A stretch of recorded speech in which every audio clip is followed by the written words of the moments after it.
নমস্কার, আজকে দেখবেন পটলের ইউনিক রেসিপি।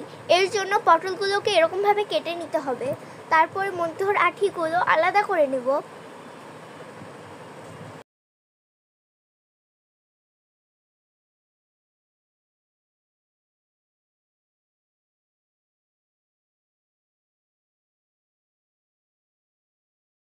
দিচ্ছি বেসন, মরিচের গুঁড়া, হলুদের গুঁড়া ও লবণ। তারপর সব একসাথে মিক্স করে নেব। দিয়ে দেব পটলের আঠিগুলো, পেঁয়াজ কুচি ও হলুদের গুঁড়া, লবণ ও চিংড়ি মাছ। তারপর সব একসাথে ভালো মতো ভেজে নেব। এরপর সেইগুলোকে পটলের মধ্যে এরকম ঢুকিয়ে নেব।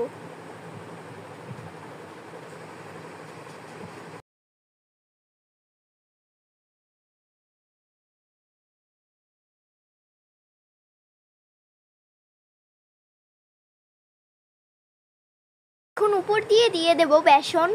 এরকম প্রত্যেকটিতে বেসন দিয়ে দিতে হবে। পরে ভাজবো আমরা এগুলোকে।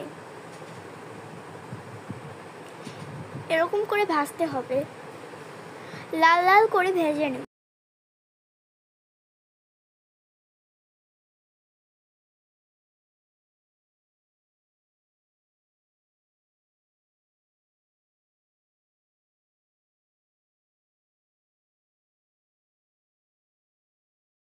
হলুদ, মরিচ ও ধনিয়ার গুঁড়া, আদা, রসুন, জিরা বাটা ও লবণ পানি দিয়ে একসাথে মিলিয়ে নেব।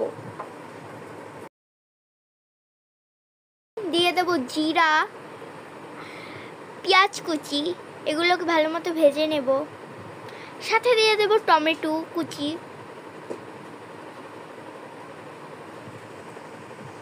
সব ভালো মতো ভেজে নেব। এখন মশলাটা দিয়ে দেব, সব একসাথে মিশিয়ে নেব।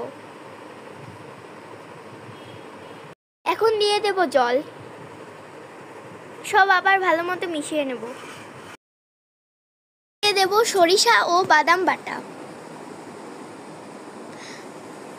তারপর আবার সব ভালোভাবে মিশিয়ে নেব।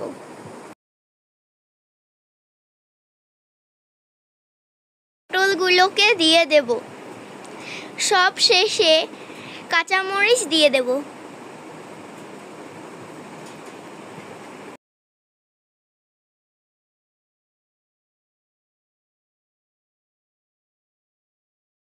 তৈরি হয়ে গেল পটলের ইউনিক রেসিপি।